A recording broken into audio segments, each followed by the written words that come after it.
Can I have your attention, please? Anyone in the hallway? We're going to be starting. So if people could take their seats so we can get going. We have a full program.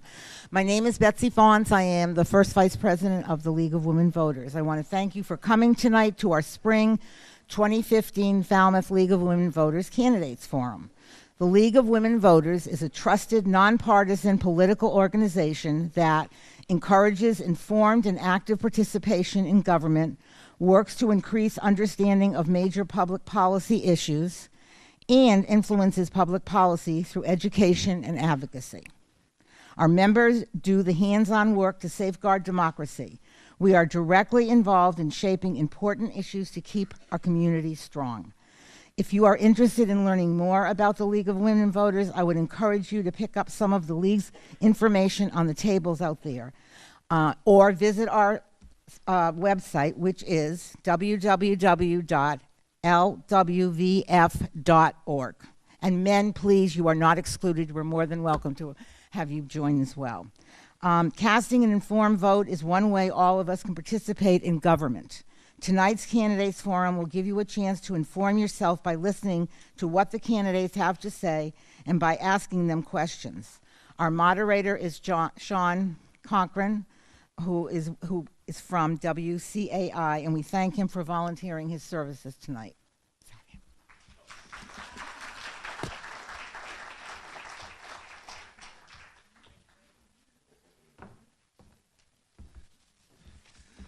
Hi, well, thank you, Betsy, and welcome to the Falmouth Candidates Night. I'd like to thank the League of Women Voters for inviting me and helping us all add to our understanding of who's running for office and what they stand for.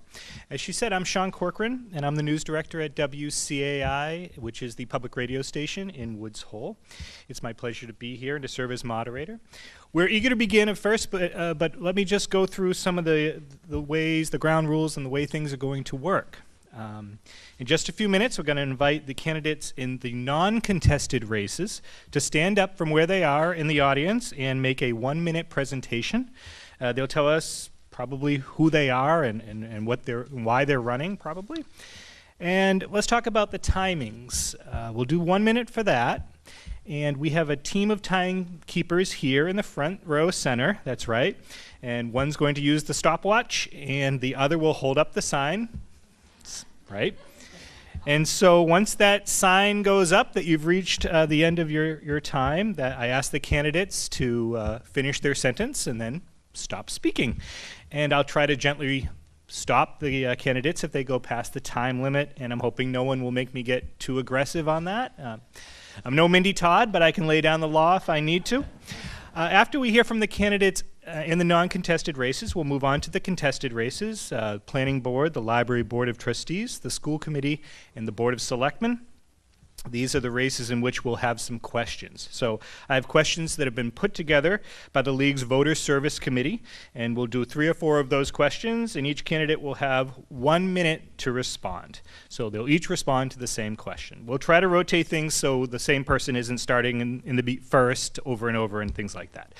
Then we'll have closing statements from all the candidates, and those will be 2 minutes long. And we also expect to give audience members the opportunity to ask questions, and candidates will have 1 minute to respond to those questions. If you do have a question, we ask that you go to this microphone here so that the folks watching at home on FCTV can hear you. And please direct the question to all the candidates, not any one candidate.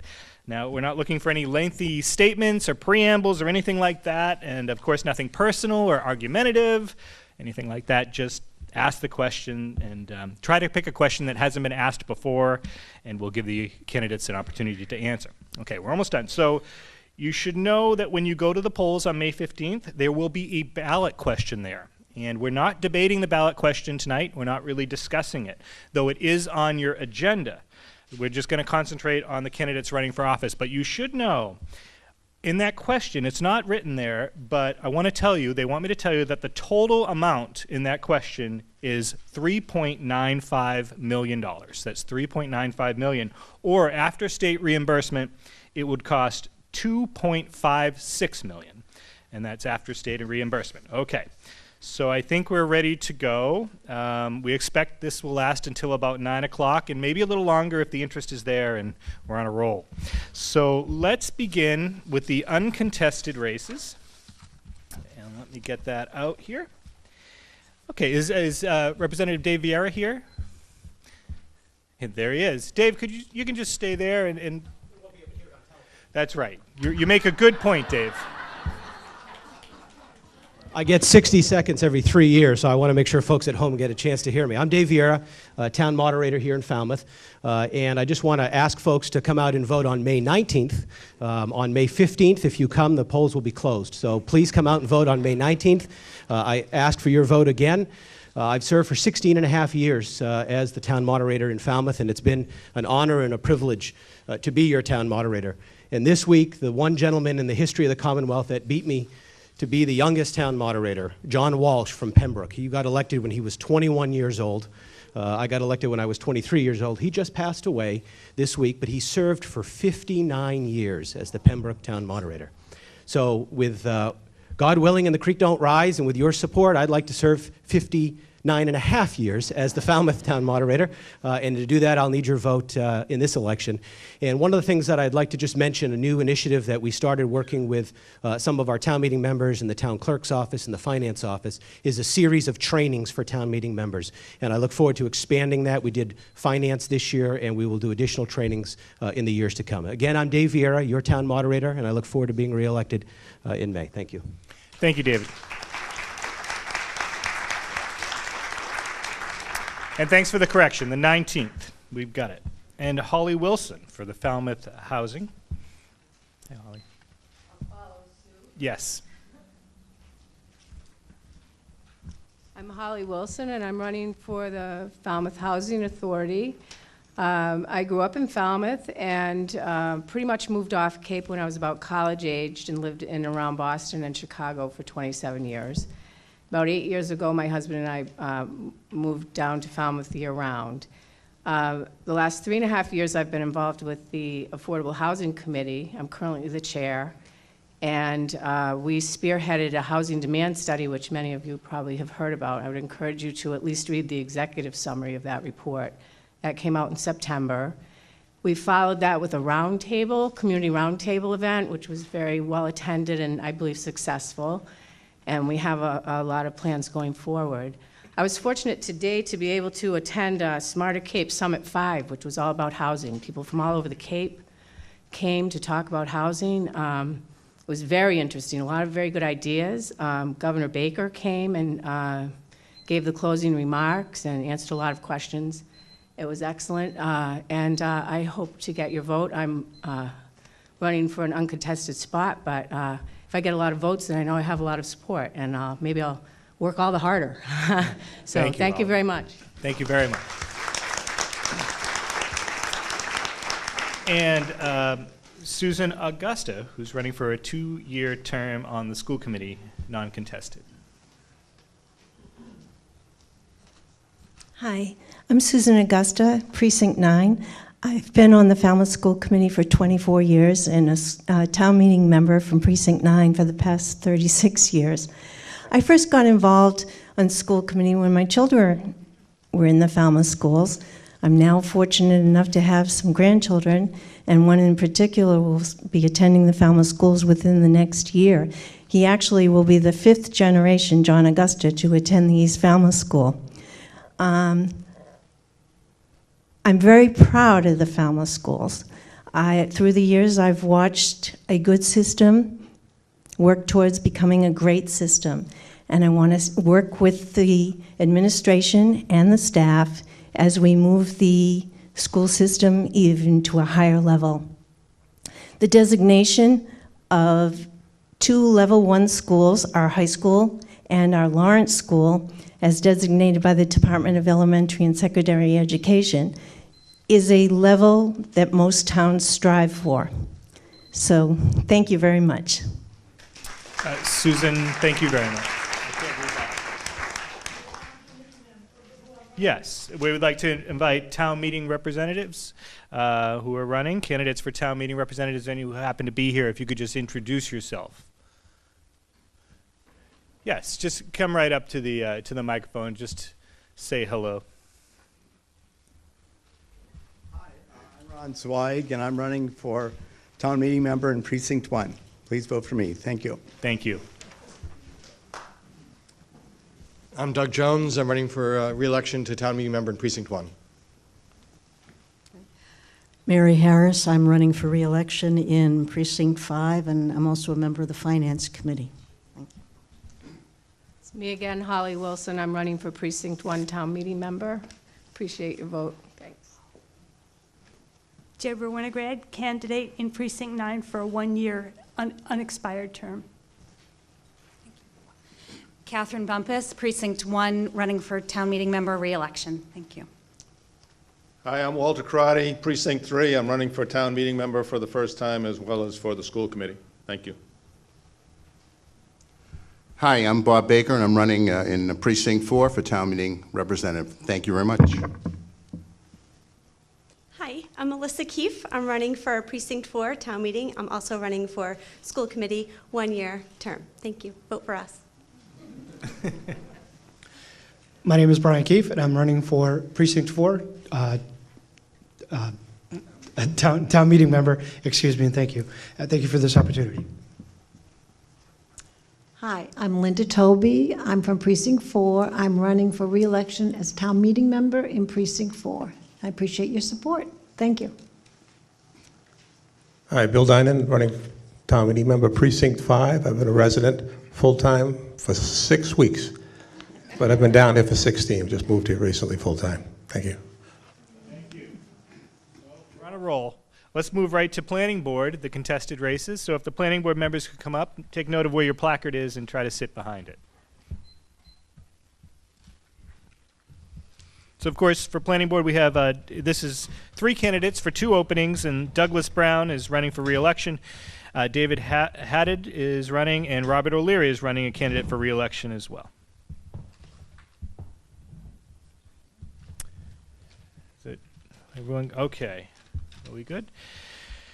So let's begin, and we'll go through. We have 3 questions, and you'll each have a shot at it. And Mr. Brown, let's begin with you. There you are over there.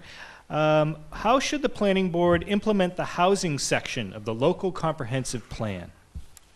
Well, we're in the process of doing that now.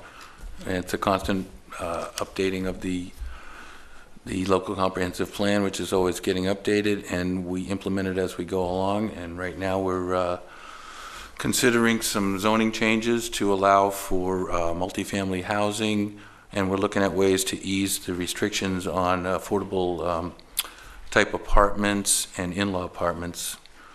So we're looking at ways to do it as we go along. And Mr. Haddad, the same question, how should the planning board implement the housing section of the local comprehensive plan? Thanks, Sean, and I just wanted to thank the League of Women Voters for inviting me here tonight to speak in front of these folks. Like Holly just mentioned a few minutes ago, the Affordable Housing Roundtable was a good start to the affordable housing, but I think the planning board now needs to find some creative ways where we can increase our housing inventory. Multifamily zoned areas, RKG Associates, consultant, the town's consultant, said that that land is, diminishing, or there isn't enough of that, so we need to find other creative ways. One of those ways can be the multi-use, using multi-use ways to do it when we have business redevelopment, like what was done on East Main Street, and hopefully that gets continued east. We can add condos, apartments, that sort of thing. I think that'd be a good start anyway. And Mr. Leary. Boy, it's tough to be the third guy on this question here. We'll be there. I'm on the local comprehensive plan committee, and as we've hashed out the policies and the goals and everything, we then work on the action items. And what Doug and Dave have mentioned are some of those action items where we are seriously looking at rezoning, having different overlay districts. Business redevelopment is a good way to add housing. I know there are some things in the pipeline now along Main Street and East Main that could address some of those issues.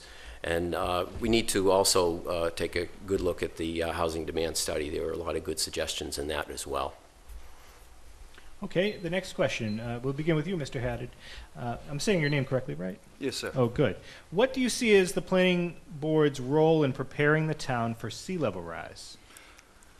Good question, Sean.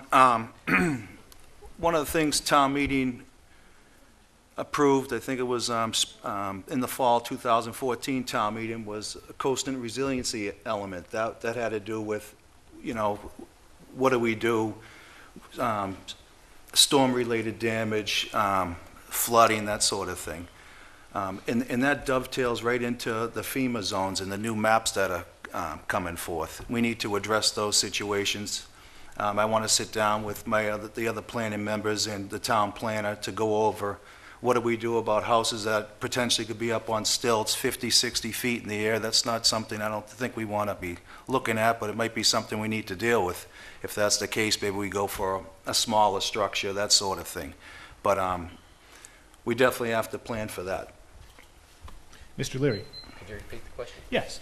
What do you see as the planning board's role in preparing the town for sea level rise? We need to work hand in hand with the other departments in town, because we're not only dealing with housing, but we're also dealing with infrastructure. We have roads, we have bridges, we have sewer lines, things like that. There are different strategies and ways of dealing with catastrophic events that we need to have plans that are in place and have the capital there in place, rather than constantly working as a Band-Aid. When something happens, we just react to it. We want to become more proactive. And we can do that through different initiatives, whether it be zoning for houses that are in the flood zone or the velocity zones, or whether it's moving our infrastructure away from those areas.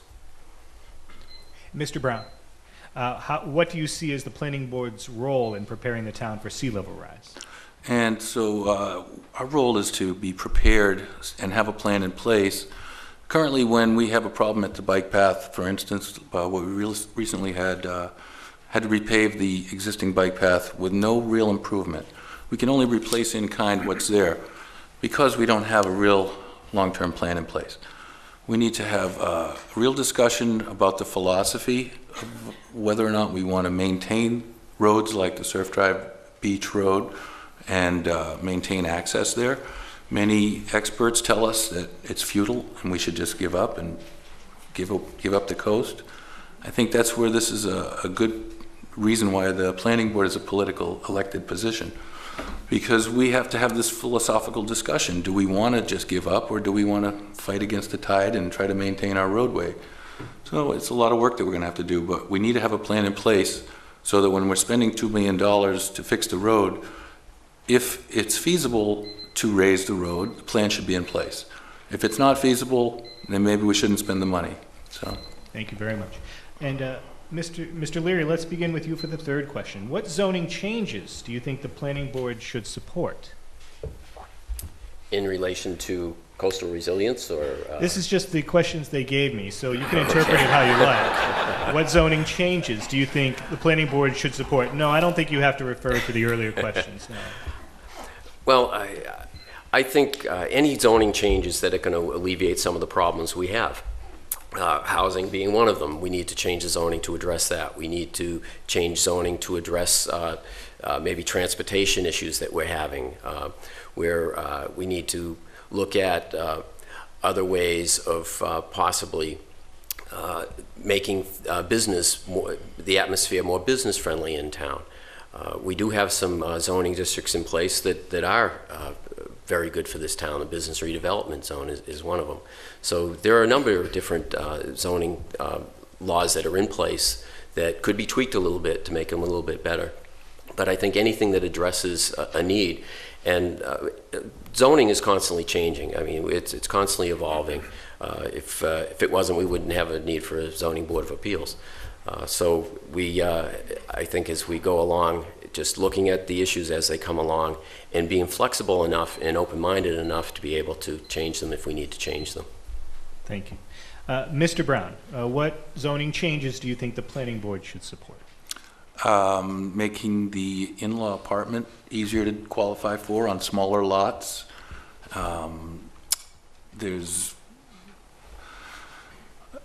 Basically, I think we need to reduce a lot of the regulation we have. As we're becoming more congested, there's a need for more options and more latitude with the regulations. Okay. Mr. Haddad, I'll say it again. What zoning changes do you think the planning board should support? Thanks, Sean. Sure. I think it was spring town meeting 2012 that the town voted to appropriate $35,000 to have a full review of the bylaws. I think that's the first thing we have to do. I know we've tried to do that, but it seems like the plan department, it's got stagnated somewhere. There really hasn't been any movement on that. That's first and foremost. It's a document that has a lot of contradictions in it. It's not user-friendly. So before we start adding more to it, that's first and foremost. But they touched on a couple things, but while I was on the zoning board, one of the things that popped up a lot in the recent past was historic preservation. People would come to the board, they'd speak on historic preservation, and it seemed like every board they went to, they said, it's not in my purview. We got to develop some bylaws to protect the character of the town and our structures. So I think that'd be one of the ones that really need a good looking at. Thank you, ma'am.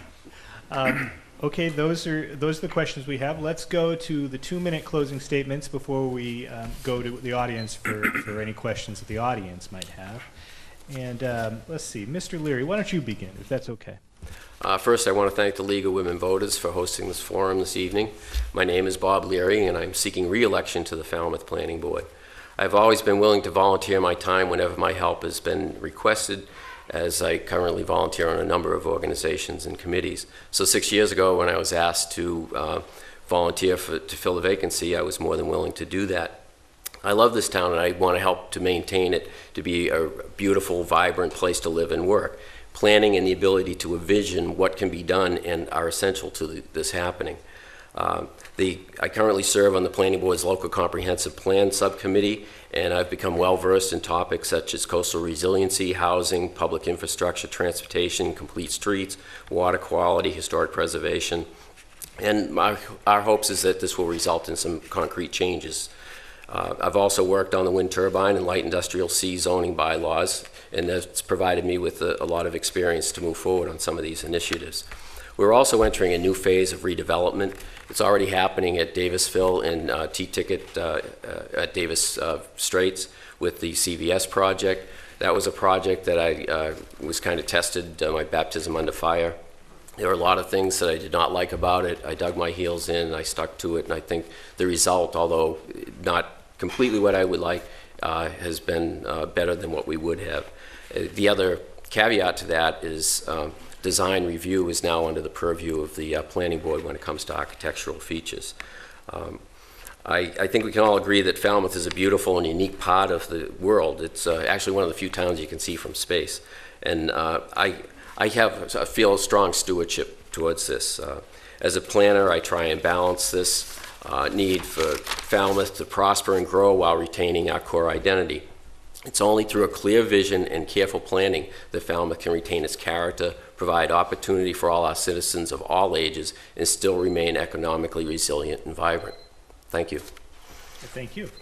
Mr. Haddad, your 2-minute closing. Okay, thank you. Thanks again, folks, for coming out. For those that don't know me, I'm David Haddad. I'm a local kid. Grew up in Falmouth, been here all my life, raised a family here, got married here, own a home. Myself, my wife, and my 2 children went through the Falmouth school system, graduated from Falmouth High School, still live in town, and I want to see this town, I want to be a part of seeing this town move forward, create the roadmap so this town does stay unique and true to its heritage. I spent 14 years as a town meeting member, Precinct 2 and currently in Precinct 9. As I alluded to earlier, I was on the zoning board for 4 years, the last year as its chair in 2014. And I just want to see our natural resources protected for, people to come here for tourism's sake, for us to live here. This is a unique place, and I want to keep it as such. I want to be part of the roadmap that keeps Falmouth straight ahead. But like I said before, I do want to be a part of getting that bylaw review done. I think that's really important. I want to go district by district to see how the goals are being met, see if they are creating new housing bylaws, protecting our history, just to keep Falmouth the way it is. I think that's real important. And I'd appreciate your vote May 19th for David Haddad for Planning Board. Thank you. Thank you. Mr. Brown. I've grown up here too all my life. I grew up on Shorewood Drive in East Falmouth, and I've been on a town meeting since 2003. I served on the Falmouth Housing Trust and the Town Building Committee. I'm a member of the board of the East Falmouth Village Association. I'm very involved in town issues, so I think I'm pretty knowledgeable about our town. And I really like my job on the planning board. I find it very interesting. It's a good group of people. We don't always agree on everything, but we work pretty well together. I think our future with the coastal resiliency is huge and very important. I've been doing quite a bit of research on it and learning about it. I have some opinions of my own, but I'm still looking for more information. We have a lot of zoning changes, as we've been discussing. We got to make a lot of room for some more affordable housing, which has really come to light. I have ideas on that, which some of them are already being implemented now, and I think I can do a lot of good work here. So I got a long way to go, and I'm ready to do more. Thank you very much. Thank you, sir. Are there any questions from the audience? You just step right up to the microphone. We'll take one or two. We'll take two.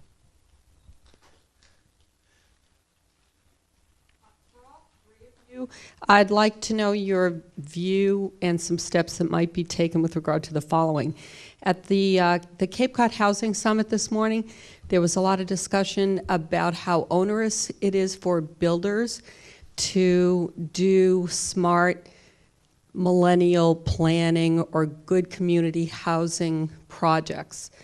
So I'd like to know what you think in terms of how it can be less expensive, more expeditious, so that we can attract more good builders to those projects. Mr. Brown, would you like to field that first? Well, I think the establishment of the multifamily housing district would be one good start. And as I mentioned previously, just a general review of our zoning and how difficult it is to fit in, which is one of the things I noticed early on. It's difficult to fit in these affordable accessory apartments, which is an important part that we're missing. We have a lot of affordable apartments in town that are just not really on the books. And if we had a process where people weren't afraid to come forward and get these things in place, we'd realize we have more affordable housing. But the multifamily one is big. I don't agree that there's not a lot of places left for it. And I agree with David's idea about the East Main Street redevelopment. Although some people are opposed to the large structures so close to the road in East Main Street, they're not really used to it. But the concept is Main Street's going to grow. Your growth should be in your central downtown area. So that's my feeling on that. Mr. Leary? It does start with zoning, and that's the first step. The other thing is we need to make the permitting process a little smoother.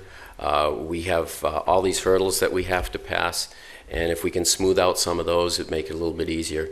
Not only are we dealing with the state and 40B and in the local town local town boards, we also have to be aware that there is not a very good indexing of what we have as affordable housing in this town. And that some of these that are deed restricted to affordable do have an expiration date, and we really need to look into that and change that. Okay. And Mr. Haddad? Thank you. Yes, I'd like to promote accessory apartments. That would take some of the burden off our 40B developers and, add to our housing inventory. But we need to have that multi-use concept in mind. I do think we need to use that. The Cape Cod Commission said that's a better way to transition from our residential areas into our commercial areas, and I agree with them. I think that's a good step to doing that. But when it does come to the builders, streamlining is something that's needed. Myself and others on the zoning board, when we had our joint meeting with the selectmen a few years back, we talked about streamlining the process, and it, for some reason, just gets bogged down with these boards. You know, everybody wants to come back and revise the plan and come back with more information. But so that definitely has to be done. But like I said before, we got to go zone by zone, district by district, to see how we all mesh with one another. Okay. And the next question from the audience.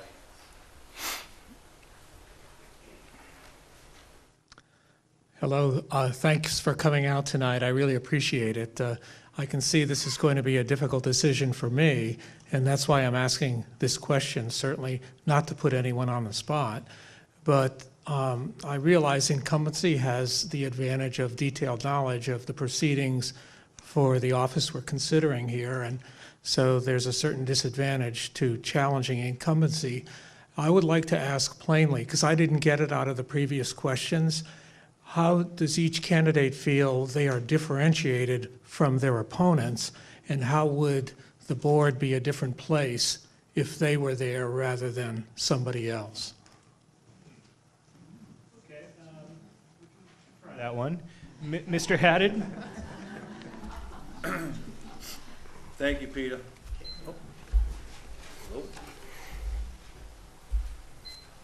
Got us now? Can you hear me? I'm sorry, go right ahead. Oh, yes. thank you. Peter, thank you for the question. I don't know if this is working, but I'm sure you can hear me. Clearly, I come at this from a zoning point of view. Like I said, I've been on the zoning board for 4 years. I learned a lot. I listened to the public. I do my work there. I put in a lot of hours. I do, 2 site visits. I'm spending a lot of time in the office. I talk to our administrators, our professional staff, pour through all the files, see what's in there. So clearly I'd come at it from a different angle than my the 2 people right here next to me. So I really want to get those bylaws reworked, that user-friendly document. I think that's real important. You got to build the foundation before we grow from there. But I'm ready to go. Planning is critical for this town. We really have to start planning now. Can't wait any longer. Thank you, sir. Mr. Brown. Okay, well, I'm the only guy wearing a tie. So I think that we're all individuals on these boards, and we all bring our own personality. And I think what maybe defines me is my willingness to accept new projects. A lot of people don't like change, and they see developers come in and they say, oh, my town's never going to be the same. And I'm kind of welcoming to that, because I feel like a town that's just stagnating and declining just to try to hang on to its identity is not going to go anywhere. I think we need to accept change. It's going to happen. So we need to learn how to plan and change in a good way, not just to, ignore it and let it just happen. Because if a developer has a right to develop, he's going to develop, and you got to try to work with him. So that's one issue. Another issue, I think, is I'm really, really focused on the coastal resiliency. I bring it up almost every meeting, and I know pretty soon it's going to come to the forefront. So I'm ready to discuss that, and I think that's the most important thing for us. Thank you, sir. Mr. Leary. My strength, one of the strengths is not just the nitty-gritty. I do my homework. If you've watched our meetings, I'm not somebody who asks a lot of questions. I don't do a lot of talking. I kind of listen and then go back and look at my book and talk to the staff and things like that. But as someone who's built a lot of things in my life, I tend to be able to envision things. I can see things. I can drive down Davis Straits and I can see what things could look like in the future. I can look at an empty lot and see what could be there. I could look at an older building and see what could be there. I can also look further down the road, and I think the exercise of being on the local comprehensive plan has done that. We joke about how we're envisioning things for 50 to 100 years, and I'm joking that I want to be here 100 years from now to see some of this stuff. But I think being able to envision things is very important. There was a small conference that the planning board had. I believe it was with the Selectmen. I wasn't able to make that, but Brian Curry brought down a lot of drawings from past planning exercises, and a lot of them have come to fruition. Thank you very much. And thank you very much to the candidates for the planning board.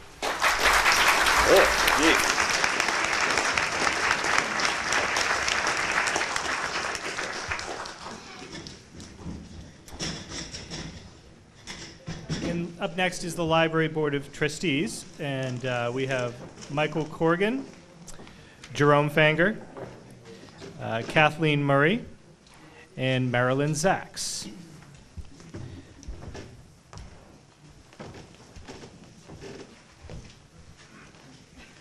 So again, you can come right up and take a look at where the placard is and sit there.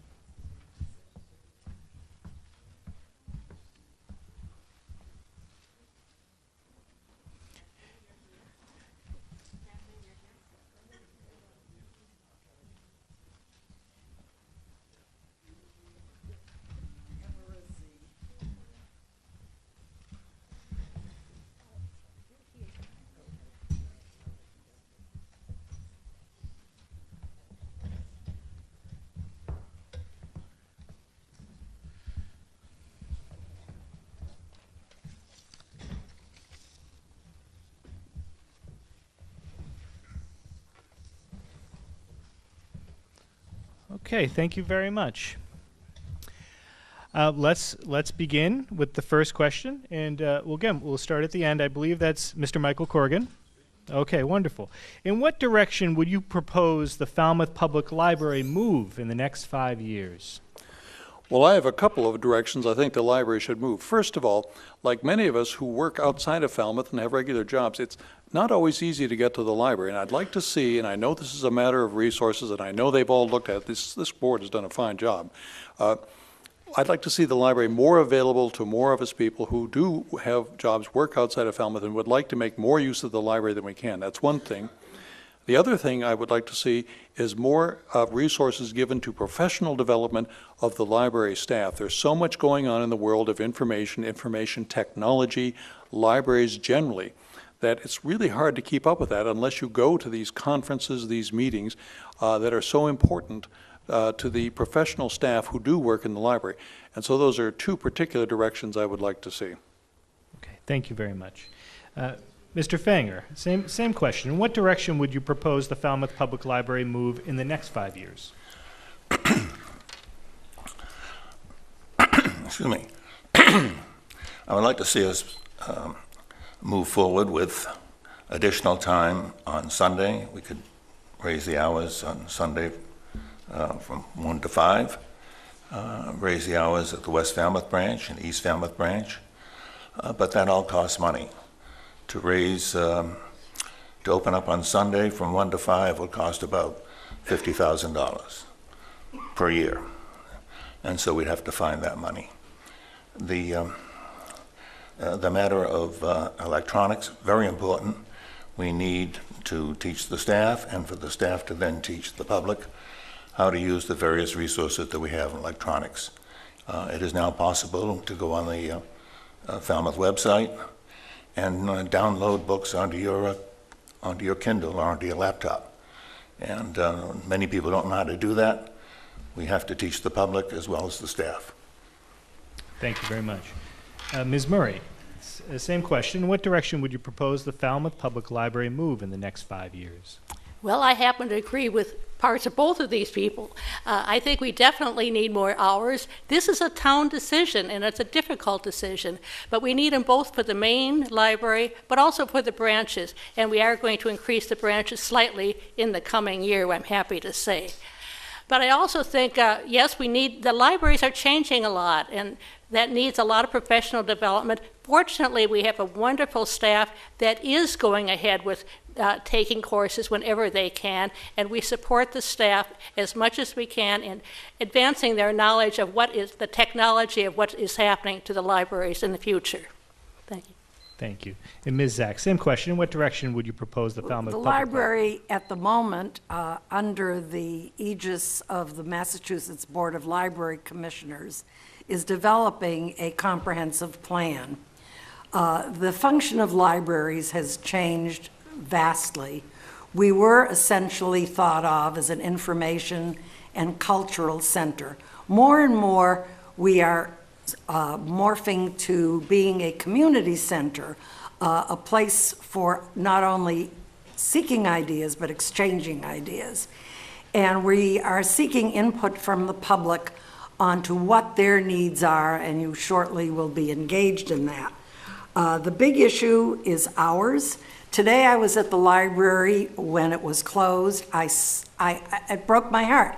I saw a very well-dressed man, briefcase in hand, books in his briefcase, marching down the street, pulling at the door, and realizing that it wasn't open. We don't open till 1 o'clock. Sunday hours are being sought after by the working public, by families. We're going to have to think that's an important issue. Thank you very much. And the second question, we'll begin with you, Mr. Fanger. What is your wish for the library in your upcoming term? The first item on my wish list would be Sunday afternoon, library open. But as I said before, that's about $50,000 a year. And the town has a very stringent budget. The second aspect of the wish list would be that we have more electronics and that we're able to download more of the books and CDs onto the town website, and then for people to be able to download from there onto their own computers. Okay. Let's see. Ms. Murray, same question. What is your wish list for the library in your upcoming term? In this next term, I think we've done a lot with the Main. I think it's time to pay more attention to the two branches. We have done some work. We've done some great work at East, and I happen to be on the committee that is looking to see what should we do about North. Anybody who's been at the North knows that it's a very cramped space, and we have to do something, and I'd like to work on that in the coming term. Thank you. Thank you. Ms. Zacks, what was your wish for the library? I would concur with more hours, Sunday hours, more attention to the branches, and something where I'm preaching to the choir here. You are all probably library users. We are under-marketed. It's an institution in town where some people have never set foot into the building. That's hard for most of us to think about. But we had the need to engage people to come and seek this place out, to have them acquainted with our programs. We go to a great deal of trouble to do various programs. We had a poetry program where somebody was impersonating Walt Whitman, did a wonderful job. 20 people came, and it was worthwhile for those 20 people. But I think that if we're going to maintain the vitality of the town and of the library, that we need to do a better job in increasing library user pleasure. Thank you. Mr. Corgan. Well, like everybody else here, I think my wish is we get more money for the library. And of course, that's more resources. That's at the bottom of everything. But I think beyond that is my wish that we get the people of the town of Falmouth to think more about the library in terms of a school system and an extension of the school system. We live in an increasingly complex and challenging world. We're no longer the only kid on the block. And in this competitive, challenging world, we have to have an educated population that goes on learning long after school is out and school is over. And the library is that thing that the town does that is on the same level, the same plane, the same importance as a school system. It's not just a cultural affectation. It's a critical part of the way we are going to be in the world, and we have to support it. And I want to see that the town itself and the library, with help from the town to promote itself, as Marilyn said, can tell people this is what we have to do as a town if we're going to keep ourselves functioning and vital as a town, as a society, as a country. We've got to spend more time promoting the library as a lifelong learning resource. Thank you. Ms. Murray, the third question to you. What specific strengths will you bring to the Board of Library Trustees? To you, yes. Okay. What specific strengths would you bring to the board? I think a lot of it has been I have substituted in all the school libraries, and this has made me quite acquainted with the children in all the schools. Going up through the high school, it's made me more acquainted with all the parts of town. I think that has been very helpful.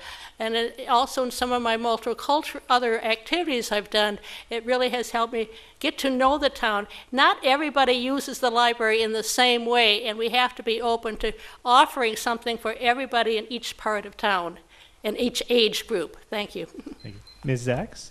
Well, I'm sort of a gadfly, and I like to ask, why can't we and why not? I try to maintain an innovative stance and to keep up with technology. I keep in touch with the director.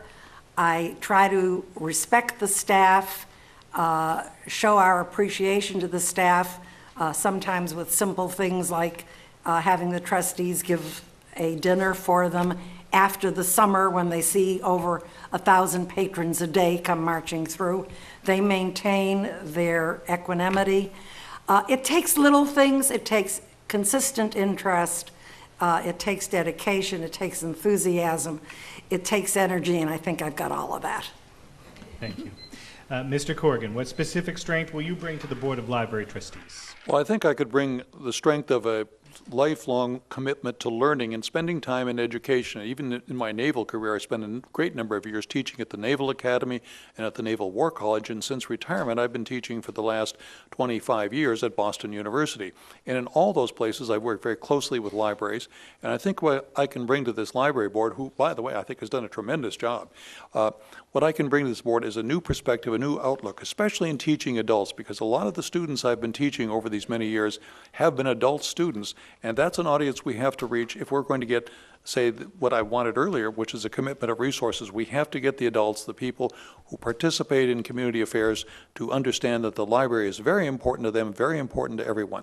So I think that's the kind of experience I can bring to this library board. Thank you very much. Okay. And with the final question, Mr. Fanger, let's give you... Answered that one yet. Oh, go right ahead. I got distracted. That's quite all right. Go right ahead. You're going to and then you'll get to go first with the next one. So. Okay. I can put the 2 minutes together, perhaps? No. Nice. My training was as a corporate lawyer.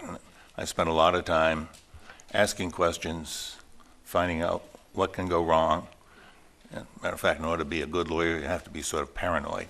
You have to know where things can go wrong, and you've got to suspect what can go wrong.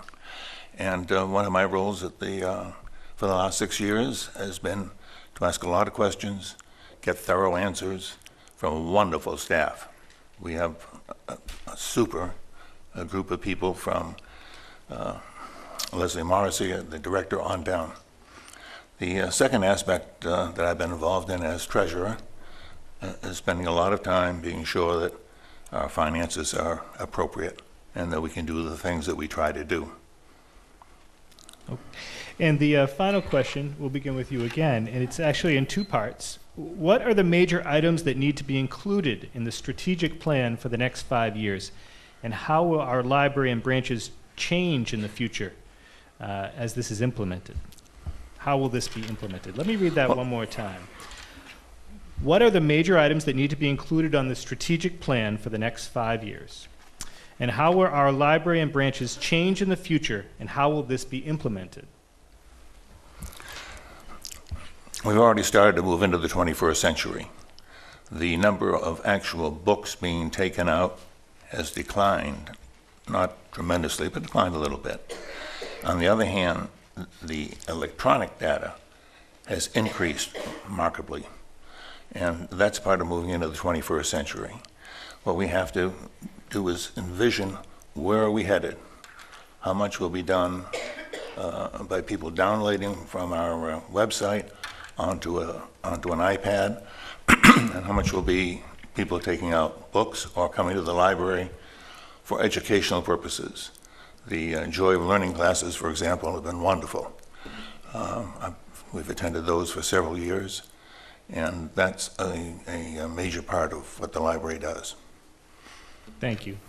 Ms. Murray, let's go to you. What are the major items that need to be included in the strategic plan for the next 5 years?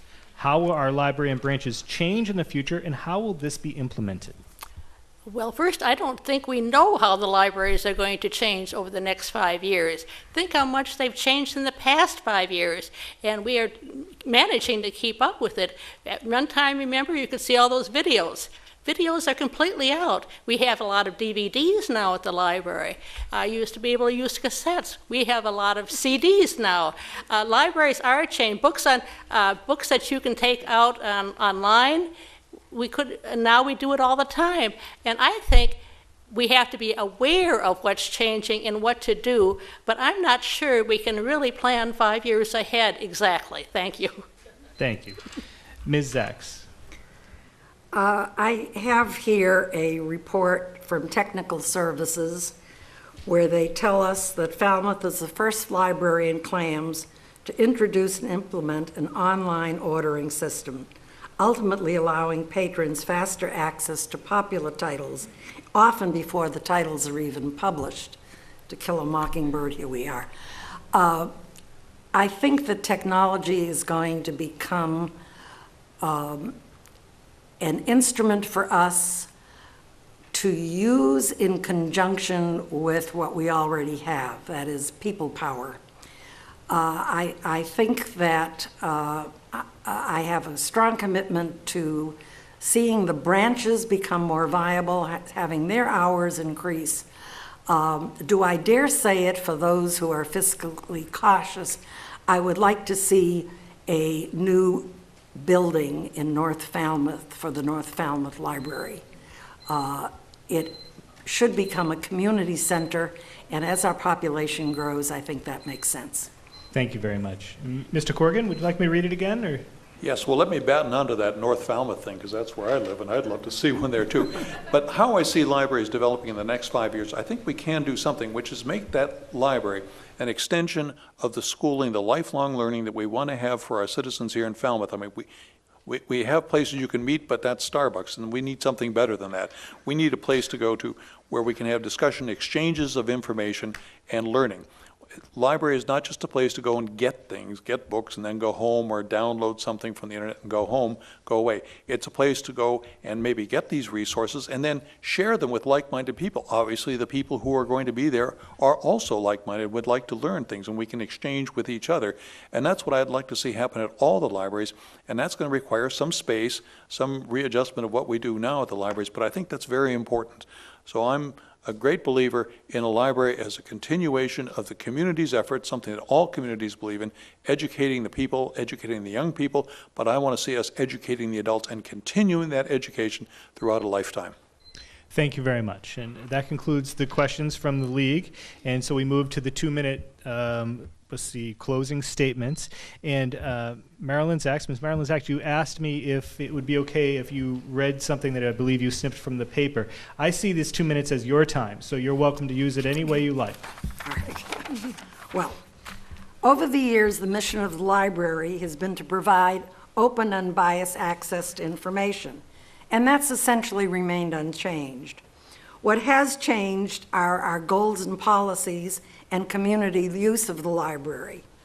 20 years ago, our vocabulary did not include words like hashtag, emoji, hack, cyberporn, tweet, or Facebook. We did not imagine that there would be a need for policies governing the use of public access computers, or policies guaranteeing protection for those using to wish our meeting rooms who may not think politically the same way that we do. We also have to be concerned nowadays with untoward events that might impact the safety of the public and our staff. These changes help define what a library trustee will encounter in the role of policymaker and keeper of the institutional integrity. It means that a good trustee is always engaged as a library advocate. It means being mindful of the obligation to draw young readers into the pleasures of reading.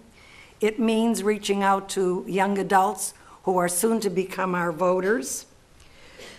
There are other concerns that make a difference in library performance. I helped introduce a staff appreciation program that honors the work of the staff, particularly in the summer when our population surges. Offering a modest trustee-made dinner in our homes makes for good community relations. My library advocacy in the past included wearing silly hats to encourage the people to vote yes for the library renovation. That was my passion, and I am delighted to see it functioning well. It has meant meeting and listening to concerns of the patrons of the two branches, East and North.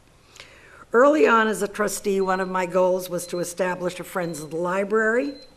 I'm sorry, And we're gonna have to I would conclude. just give a summary. The library is an institution that has been a beacon from the days of scrolls and clay tablets to e-books. Thank you very much. Thank you very much. Mr. Corgan, your 2-minute closing. Okay, my name is Michael, and I'm a wash ashore. I'm not a lifelong resident of Falmouth. In fact, I grew up as an Army brat, and then I was in the Navy.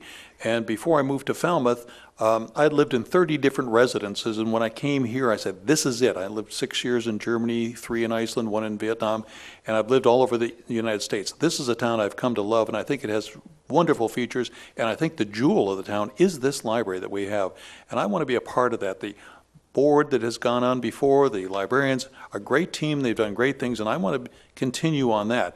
But I think what I can bring to this is a new perspective. Now, I have participated in the town of Falmouth whenever I can with a full-time job 75 miles away. But I've been on the cable advisory board, and that's that evil thing, television. Well, if you're in a library mode, it is. But I've also just completed my 5th Joy of Learning series presentation. I want to do more. I want to do as much as I can for this library, and I think I can bring a perspective to it that's somewhat new and somewhat different because of my experience with education, and especially now that I'm at Boston University, where we have library issues and we're dealing with those all the time, and I have some peripheral involvement with that, but I know what's going on in this world of libraries, and I know what's coming down the pike. I can see what's coming, and we're on the faculty brought into this all the time. And this is a kind of experience, this is a kind of outlook, this is a kind of perhaps specialization that I think I can bring to this library. As I say, I think it's been a great outfit. The people do a great job here, but I want to be part of that team too. I want to give something to Falmouth. This is the town I got to pick for my hometown. I love it, and I want to do everything I can to help. Thank you, sir. Mr. Fanger, yes. Your 2-minute close. Good. First, I want to thank the League and particularly the Voter Service Committee chaired by Alice Carey. They do this job year in and year out, election in and election out, and they do a wonderful job of making this information available to the public. And second, I'd like to thank FCTV for recording this so that those who were not able to get here tonight are able to see and hear the candidates. Going forward into the future, we need several things to happen. We need to keep a staff that we currently have as an excellent staff. We need to train the staff in electronics from year to year as the new Apples come out. And then we must work on expanding the hours, and we must work on refurbishing both the North Falmouth branch and the East Falmouth branch. We did some work on the North Falmouth branch, but it's an old World War II building, and it's very small, and it's very difficult to have a children's hour there, for example. But all this takes money, and that's hard to come by. The staff discusses these issues with the Board of Selectmen, and hopefully we'll have some results. This coming year, the year 2015 to 2016, that's the fiscal year, there'll be some additional hours at both the East Falmouth branch and the North Falmouth branch. But it's taken some time to get that done. Thank you. Ms. Kathleen Murray. Okay. I'd like to thank the League and the TV. I'd also like to thank all the people that are here and that are going to watch it on TV at home, because elections are important for all of us. I have lived here over 30 years and have been using the library ever since. I became active with the Friends of the Library pretty much from its inception. I think we're all grateful to the Friends and how that book sale has really, really grown. As a trustee, I've been involved with various other things for the last few years, and of course now I'm looking at the North Falmouth branch. I enjoy working with both the Friends and with the trustees, and I've been able to do both. We have to keep up our buildings. The main building we're very happy with, and we want to keep it that way. It is an asset to the community, not only to the people of Falmouth, but also to our summer people and to the many, many visitors that they have. People appreciate the Falmouth Library and also the two branches. Some visitors only go to the north, oddly enough, and a lot of people only go to the main library. All of this, we have to understand libraries are changing, and we must keep in step with them, and I want to be part of that in the future also. So I think that's pretty much, I want to say, don't forget to vote, and I certainly would like you to consider me for the election. Thank you. Thank you. Well, I think we had a pretty good discussion there. If anyone has a question from the audience that we didn't touch upon, I welcome you, but we can only probably do one. We need to move things along. Is there anyone with a pressing question that we didn't hit upon? Yes, sir.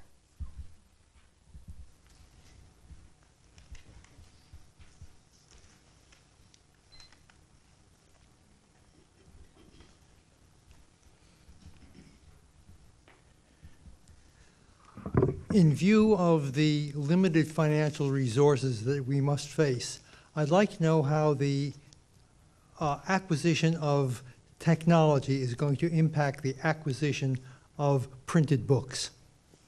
Okay, Mr. Corgan, could you take that first? Well, of course, there's going to be a competition, but the acquisition of technology is something that price goes, as you know, if you go to any of these stores around here, if you wait just 6 months, everything goes down in the price.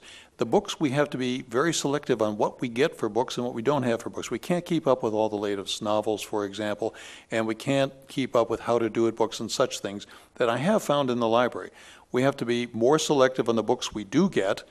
They have to be things of enduring value that have a wide appeal. And as far as the technology goes, we have to be careful that we get the right kind of technology and don't jump in too fast on the new stuff. And when the new stuff does come along that serves its purpose, we have to wait till the price comes down. You can't be the first one to buy, or you're going to pay a lot of money. So it's a matter of choice and balance, and it's going to require constant attention and constant surveying of the world out there to see what's available in technology, what kind of books are enduring, what kind of books are not. Thank you. Mr. Fanger? Many of the books that are now in the library are available online, and the amount of space consumed by those books can be decreased. You don't need 3 or 4 copies of Huckleberry Finn like you once did. You can now download it right to your iPad. The new books as they come on stream will not immediately go on to Kindle, perhaps, but they will become available on Kindle. And we just have to keep the number of dollars down by having more and more of the books eventually going on to Kindle. Ms. Murray? Okay. You were talking about what to do more with less, and I think one thing is the wonderful CLAM system, the interlibrary loan. You can get any book easily by just requesting it from it that's on any library in the Cape, even if it's not carried at the local branch.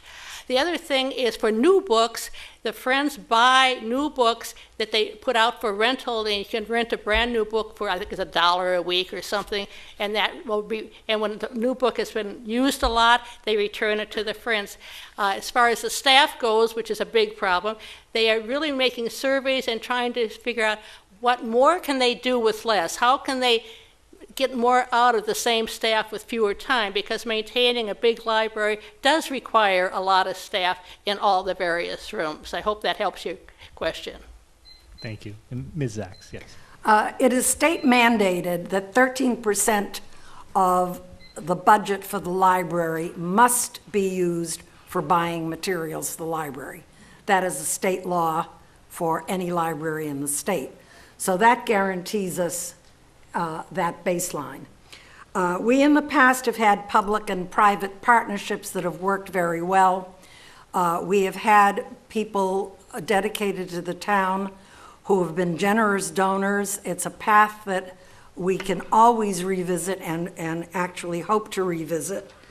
And I think that a trustee's obligation is not only to run the stuff at the library, but to be involved in public relations to inform the public of the need to expand on library funding, and to inform the public that donations are always welcome.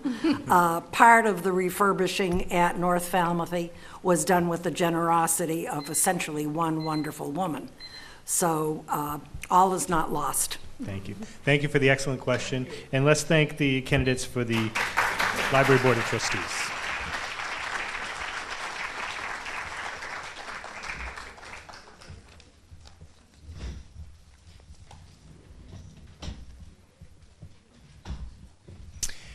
And the school committee is next, and we're going to combine the 4 candidates for the 3-year term with the 2 candidates for the 1-year term. So that would be Walter Crotty, John Fernari, Gina Marie Tolentino, Olivia Ann Hobby, and Melissa Keefe.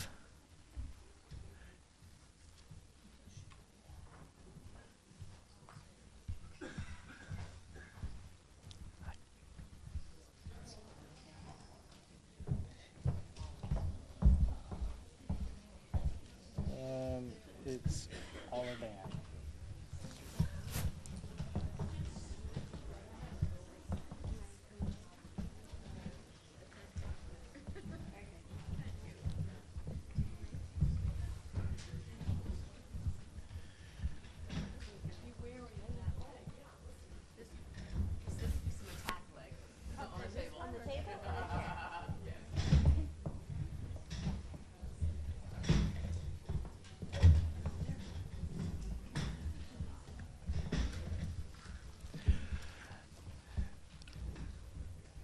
Since I can't see who is who, if I could just ask you to give your name and come down the line if we could start. Is that Mr. Crotty at the end there? Okay, Mr. Crotty, yes? John Fernari. Right. Olivia Ann Hobby. Okay. Melissa Keefe. I'm Gina Marie Tolentino. And Kelly Welch. Okay, I'll do my best. Okay, let's begin with you, Mr. Crotty. Is there any specific cause or issue that motivates your candidacy? Well, my basic motivation is I have always had a deep interest in the education and development of young people. Ironically, it started when I was playing for Falmouth in the Cape Cod League, and I got a chance to coach young people and saw the impact. So that's carried with me for a long time. Certainly, I would like to make a contribution to the committee in talking to some of the teachers, which is by no means making me a complete expert. I think there are some issues in terms of this Common Core being kind of shoved down people's throat that doesn't seem to look like it could be modified. And the other thing, some of these teachers feel like they're not being involved in some of the issues. So obviously there's an opportunity for some better teamwork as far as getting teacher input. So those would be the 2 issues I've developed so far, but I'm not trying to pretend that I have all the answers. I think part of it is getting involved with the committee, asking some good questions, finding out areas for improvement, and acting on those. Thank you. Thank you. Mr. Fernari, same question. Is there any specific cause or issue that motivates your candidacy? Well, clearly we have some decisions to be made, critical decisions of putting leadership in place. At this time, too, of course, with 5 of the 9 school committee seats, it's a important time that we can really shape the future of Falmouth. I feel strongly that children are our future, and making the right decisions with regard to leadership is something that we have to do. Okay. Olivia Ann Hobby, same question. Yes, I was motivated when I saw all those vacancies on what should be a very, very important committee in the town, because, as we all agree, the education of our children is so important. My children had very good experiences in the Falmouth schools, in the sports, in the academics, in the extracurricular activities, and they had wonderful teachers who were dedicated, and we need to support those teachers. And parents and people who know schools and care about children are the ones who can do that best. Thank you. Melissa Keefe. I'm motivated by our 2 children. I feel as though my time to step up has come. Our children are 5 and 6, and my husband and I both K through 12 Falmouth High School graduates. I learned to love education at Falmouth, and I want to do my very best to continue that with not only my children, but for all the other children, support the teachers who are so good and who have stuck with us through the years. I want to try to support them, and I think that's what motivates me most. Thank you. Gina Marie Tolentino. Yes, thank you very much. My name is Gina Marie Tolentino, and I have 2 children in the Falmouth Public Schools. I have been a resident for 25 years, and I was very concerned when I saw all the open seats as well. There's a lot of issues that definitely need to be dealt with. I love the Falmouth Public Schools. My kids have always enjoyed it. I've volunteered throughout, and part of my concern why I decided to run was when I started to see some of the schoolwork brought home and the testing going on, again, the park testing and the Common Core. There's a lot of problems with that, and it needs to be addressed for sure. There's a lot of testing going on and not a lot of learning going on. It's very confusing. It's very confusing for the children. Thank you. Thank you. Kelly Welch. Can you repeat the question? Yeah, sure. Is there any, that's right. Is there any specific cause or issue that motivates your candidacy? Like a lot of the other people running, I also have young children in the school district, so I'm of course motivated by them and my interest in their well-being, and then the entire district, all the students that are in the district. But I don't think that you can really have any one motivating factor because the things that come before school committee are so varied and you don't really know what they're going to be. So to try and be pushing a specific agenda all the time, I think would be counterproductive. So I don't think I have any one reason to run. I think there are a lot of reasons to run, and they're all the little kids that are in the district right now. Thank you. The second question, we'll start with you, John Fernari. One of your first and most important jobs will be selecting a new superintendent of schools. What will you be looking for as you interview candidates? Well, first off, we want to have someone that actually has a vested motivation for being in Falmouth. I mean, we do want to do a nationwide search, but we want to have a commitment that they're going to be here.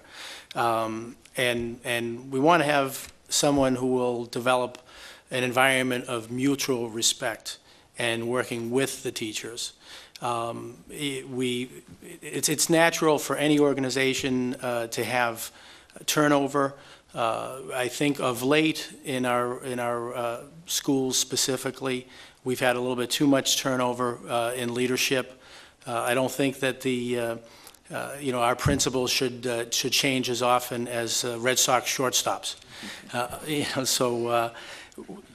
Someone who would be focused on how do I keep people and motivate people and work together as a team. That would be someone I would look for. Thank you. Olive Ann Hobby, one of your first and most important jobs will be selecting a new superintendent of schools. What will you be looking for as you interview candidates?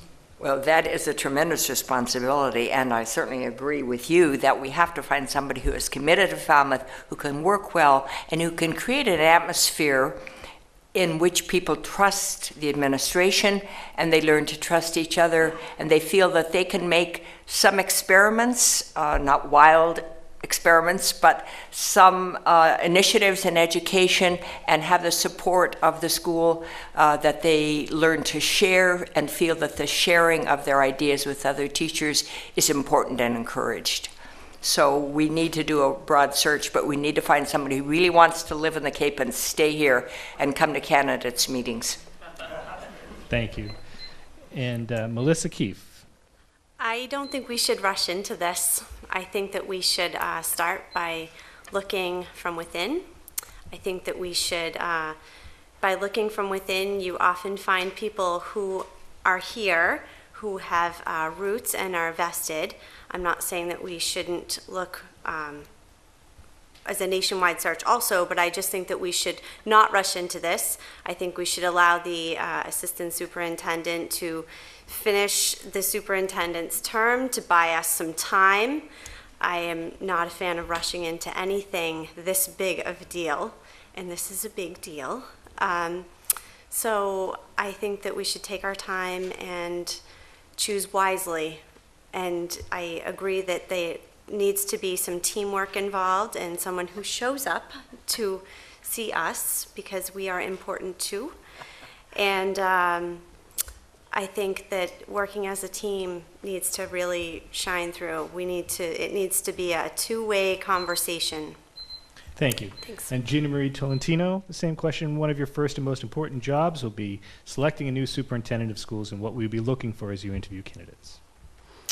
I'm not completely familiar with exactly how to go about that, so I'm not sure on that. I would like to find out as I go along. I do know that it is a concern of mine because I don't know why we can't seem to keep a superintendent, and that's a concern. And I also know that we don't have anybody that's been local, and I don't know that that's the answer necessarily, but we definitely need somebody that is vested that would like to stay here. And I would like to look into the criteria for that so we can hold on to a superintendent, because this flip-flopping is not working. Thank you. Kelly Welch? I think there are a couple things that I would be looking for. The first is a good communicator, somebody that can communicate not just with their staff and the teachers, but also with the community at large.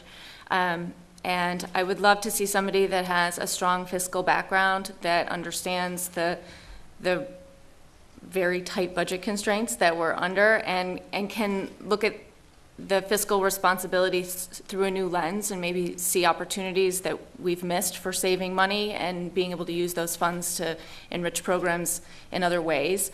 And going back to the communication, actually, having somebody that is committed to Falmouth and can communicate with town leadership to make sure that things aren't overlapping. Like, this event actually overlaps with school events. So being able to put all of those pieces together so that we're not asking people to make choices that they don't want to have to make. Thank you. Mr. Walter Crotty. Yes, thank you. Obviously, this is a very, very important position, so I think it's a very good question. From my business background, I know the first thing you do is you want to do a background check on the candidate. And in this case, I think it's more than just what shows up on paper. I think it's important to talk to people that he or she has worked with and see if the conditions that many of the candidates have mentioned are there. Are they a team builder? From talking to some of the teachers, I think a lot of teachers feel like they've been left out of the equation, and those are your key players. Are they good communicators? And that means two-way communication, not just top-down. And I think those are vital issues in selecting the candidate, and hopefully the school committee would have a lot of input in checking that out and making sure that we get a good one, as the other candidates have mentioned, and someone that's committed to the process and will stay here to see the duration of the objectives achieved. Thank you. Our next question will begin with Olive Ann Hobby. What aspects of education in the Falmouth school system would you expand or change? That's a toughie. Because there's so much you want to do. I would like to see the Falmouth schools emphasize math and science. If you read the results of American students taking a math and science test, we're way behind where a nation as rich and as full of potential as the U.S. is should be. Our children should be doing much better in math and science. I'm also very, very committed to art and music, not only because those are things that I love personally and have enjoyed my whole life, but I think that art and music give children who might not be stars in the classroom a chance where they can shine and do something really unusual. And I'm also really delighted to see some of the gardening projects in the school. It's so easy in our techie urban environment to lose contact with nature, and so to have gardens in the school is wonderful. So those are things I would encourage. Thank you. Melissa Keefe, let me say the question again. What aspects of education in the Falmouth school system would you expand or change? Would I expand or change? I would like to expand also in math and science. I think it's very important for our young people to be math and science strong. I think moving forward in life, whatever profession you choose, having a strong math and science background will take you leaps and bounds farther than you could even think you could. Math and science also tie very well into music, which I also agree needs to be expanded. I think it's important for so many different reasons. It's important for learning. If you can read music, it's proven that you are better with math. It helps with coping for those people that have, it's hard to be a kid. It's hard to be a teenager. And you find solace in music, whatever music it is, whether it be classical or something modern, whatever. I think that the music portion needs to be expanded as well. Thank you. Thank you. Gina Marie Tolentino? Yes, I believe that math and English and history, I've noticed just with what my children have been bringing home, there's a huge lack in the history. They're not being taught some of the basics about our forefathers and our own country. It's important to learn about all the countries, but we should especially be learning about our own country, at least start with that. And I've noticed that even when they do teach in our history, they're omitting very small things, or statements, words in a sentence that completely changes it, and it's changing history. And I was shocked to see some of the bookwork and reading and homework that's been coming home because it doesn't match our history, and that was a big concern of mine. Thank you. Kelly Welch. I think if I started it with elementary schools, I'd love to see more music and more arts. Mullen Hall just started this year with an extra recess period, which isn't academic, but I think it's really important that kids learn how to, first of all, run around outside, and also how to interact with each other in a less supervised setting, because that's how we all actually interact in real life. I would love to see higher end things at the high school, like programming classes and coding classes, and use of the new 3D printer to meet those really high demand engineering type careers. And then throughout, I would love to see the service learning component expanded. It seems a little bit hit or miss, whether or not kids get the opportunity to participate in that, and I'd love to see it everywhere. Mullen Hall has a service learning project, Helping Hands Day. Now we have Project Go here at Morse Pond, and I'd love to see those opportunities in all the schools. Thank you.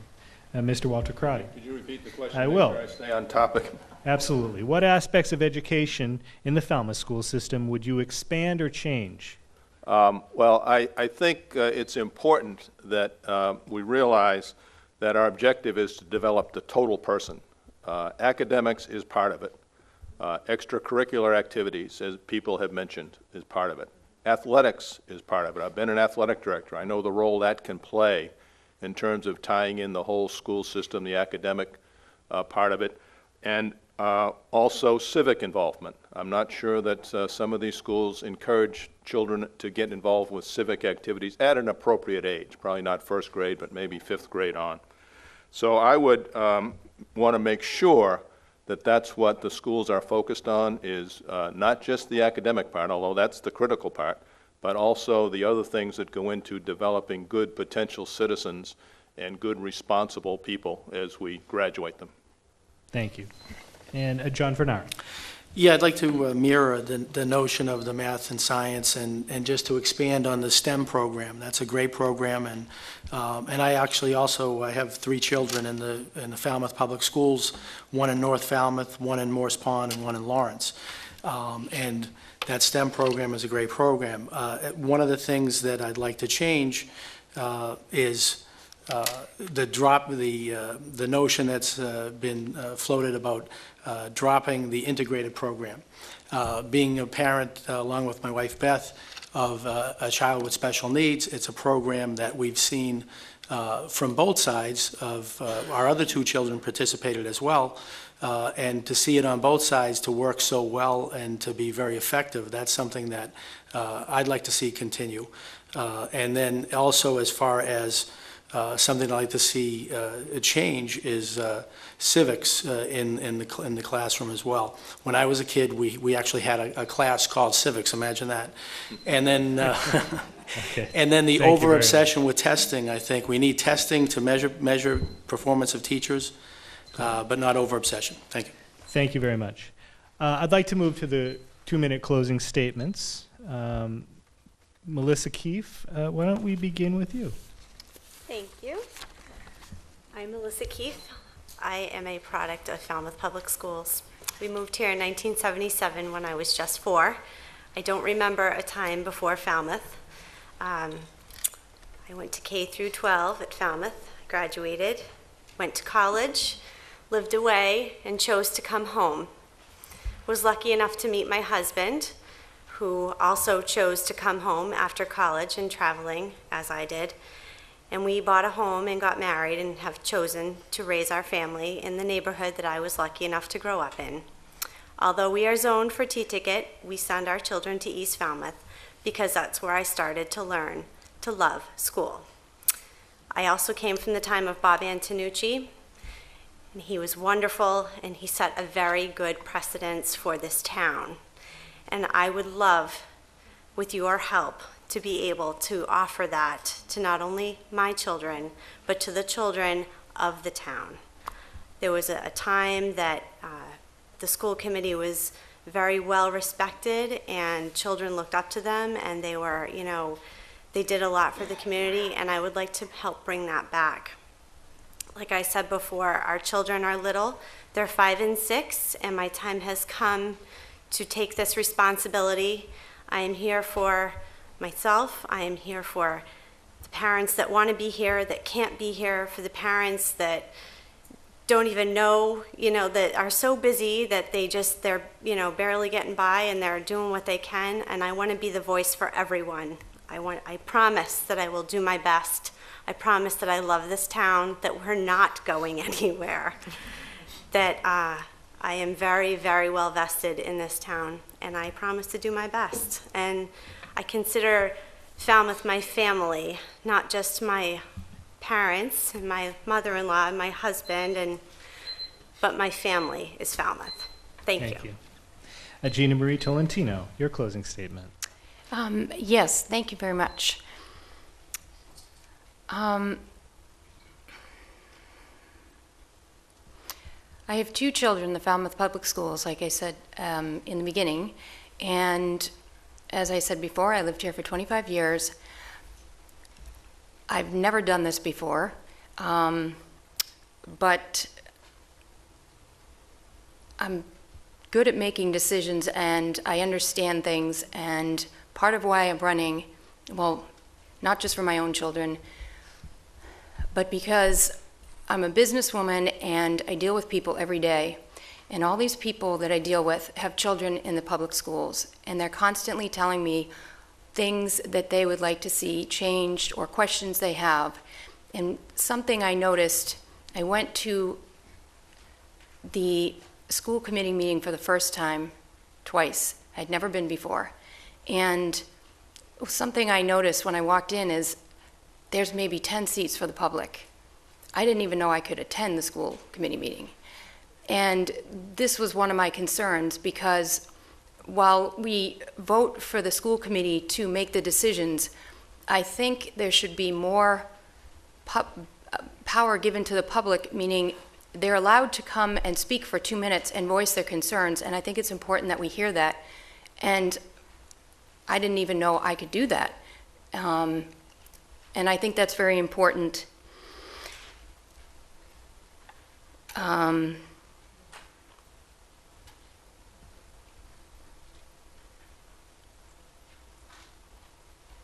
I also feel that we need to keep the control of the curriculum local and not give it to the state, as is what has happened with park testing and the Common Core curriculum.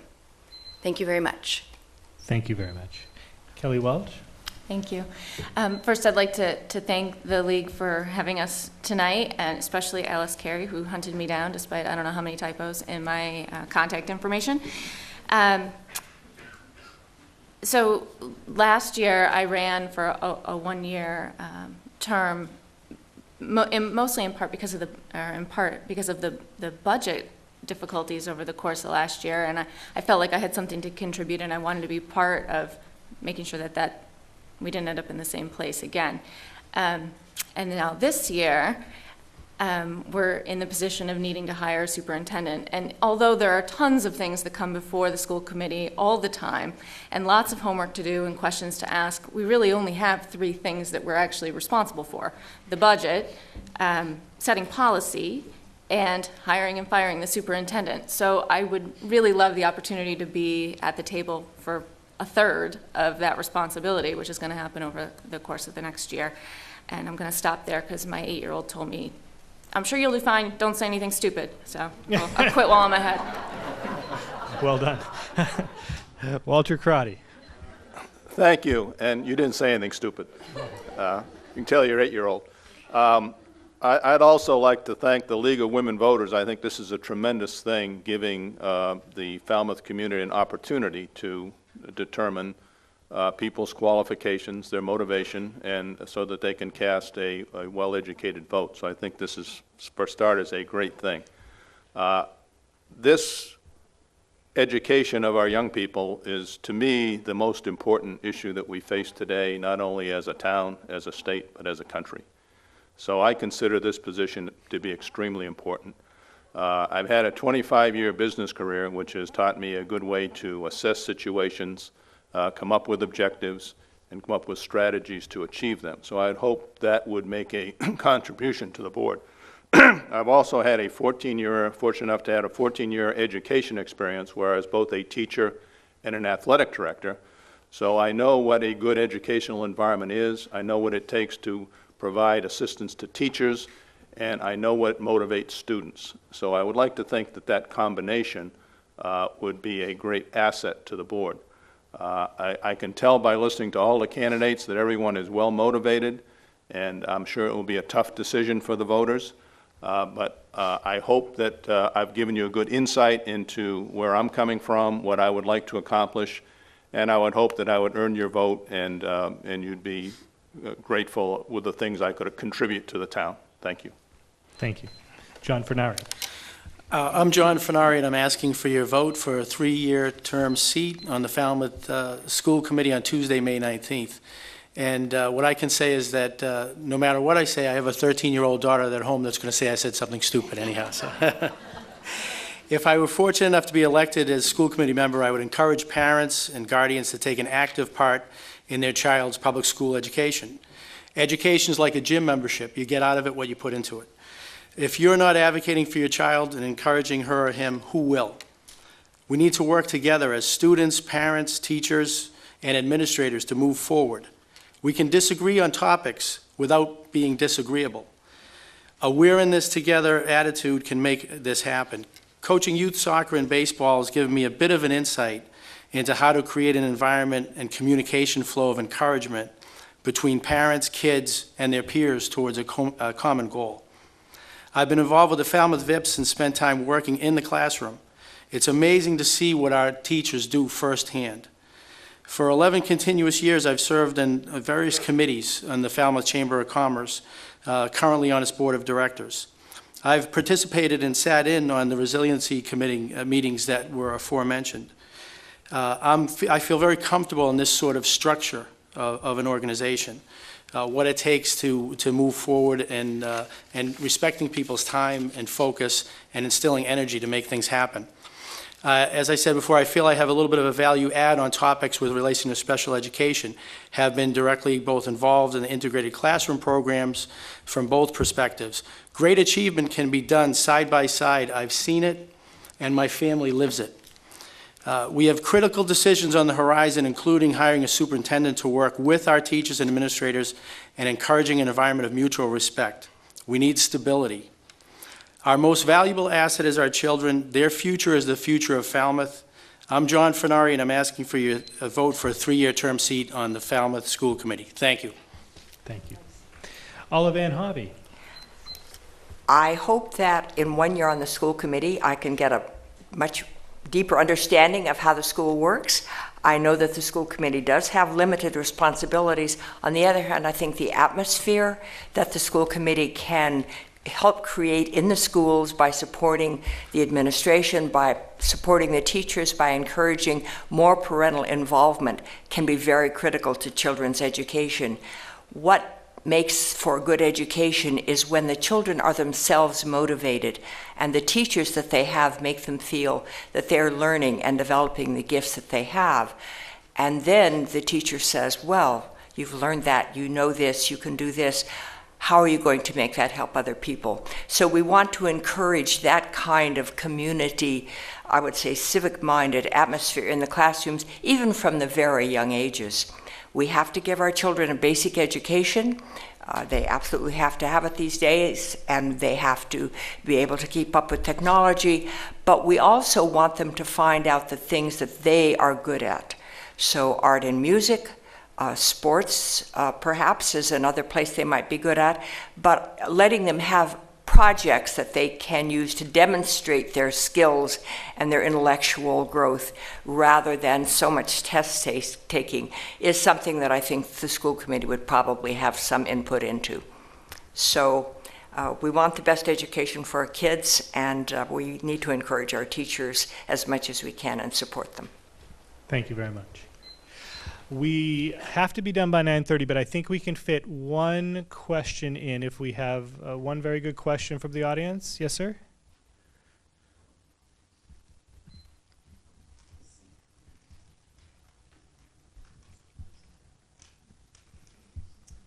Hi, Sam Patterson, 16-year veteran on the school committee.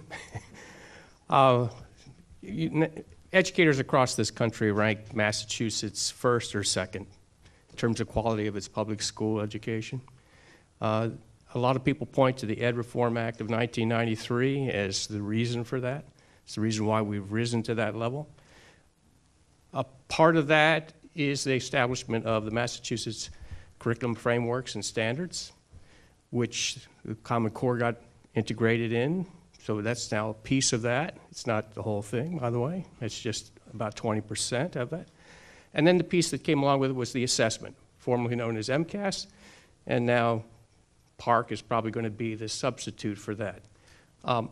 In the spirit of continuous improvement, when you look at how our education programs work from your various perspectives, how would you rank the benefits and the weaknesses of that Ed Reform Act's initiative of the frameworks, the standards, and the assessment piece? Okay. Gina Marie Tolentino? It's a complex question. I'm sorry, I don't quite understand the question. Well, I think he's asking about reform, education reform, and how it's kind of laid out in kind of what it turned into over the past 20 years and what your thoughts are on that. It's that somewhat of a summary, I hope. You can interpret it how you like. I really don't understand the question, but I don't think PARC will be adopted, first of all. I'm hoping that it isn't. Common Core definitely needs some work. It's not working very well. I would hope that we can come together. I know people across the state are going to forums. I've attended a forum in Fitchburg at the university, Fitchburg University, on this subject, and there's a lot of input on it. There's a lot of concerns from teachers, parents. I will say that I know that nobody's liking the program as it stands, and it definitely needs revisement. And I do know that the standards and the curriculum that we've had in the past have worked, and I'm not sure why we've changed it. The Iowa and the Stanford testing worked very well. We have produced geniuses and very smart people across the country, and I don't know why we would want to change that if we had a system that was working. Thank you very much. Kelly Welch. So I don't know a lot about the 1993. I don't want to date you, Sam, but I was really, really young. But I will say that, you know, I do think that there is always the need for continuous improvement. And I think that, you know, what the goal of the new frameworks is to develop thinkers.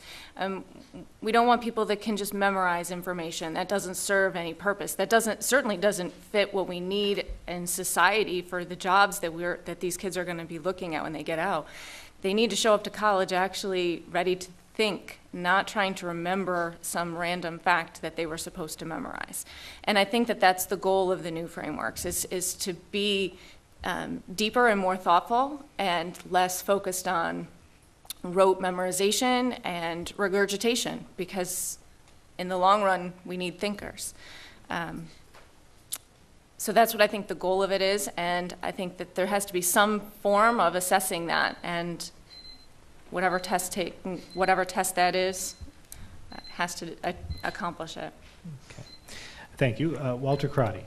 Yes, the feedback I've got from some of the teachers I have talked to, and as I say, by no means it's not every teacher in the system. I haven't had that much time.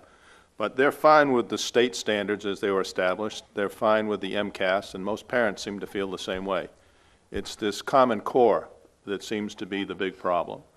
You may not have to throw the baby out with the bathwater, but it clearly needs some modification, and it seems to need some very serious teacher input. And I agree with the previous speaker's comment.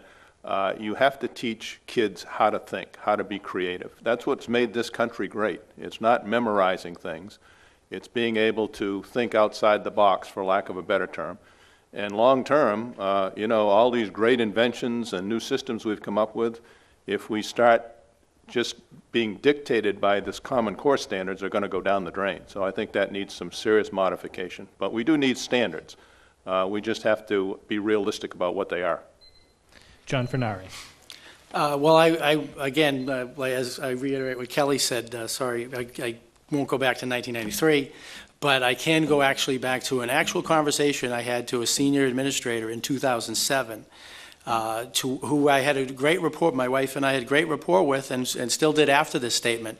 But it was interesting, the viewpoint was, imagine if we do poorly in testing, someone could be fired. And what I said was, welcome to my world. And in the private sector, you are measured by how you're doing. You don't want to have 5 years go by and just have an entire generation of kids get poorly educated. This is the methodology with which we learn what's going on.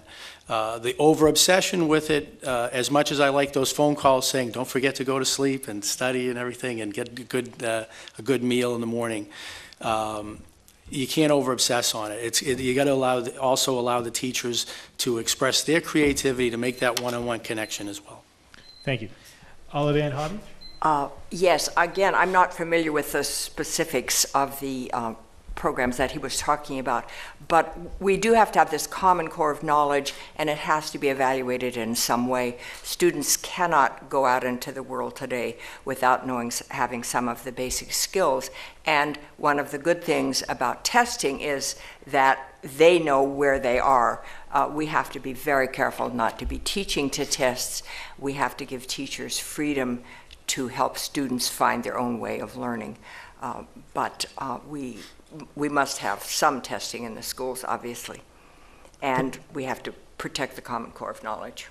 Thank you. And Melissa Keith. I think that if you don't have a standard of how your children progress through school, how will you know that they're succeeding? I don't think that we should obsess about testing. However, I do think testing is good and is important. I think that we need to encourage our teachers to teach students again and not teach to the test.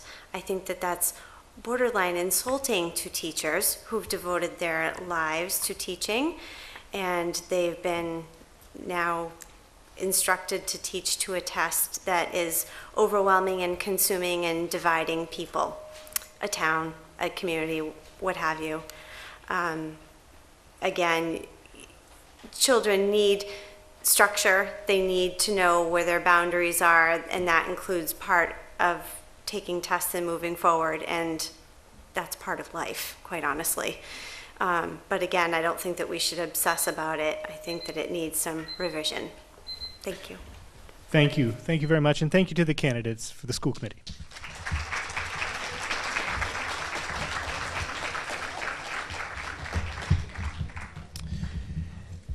And we'll invite the two candidates for the open seat on the Board of Selectmen, Mark Finneran and Douglas Jones.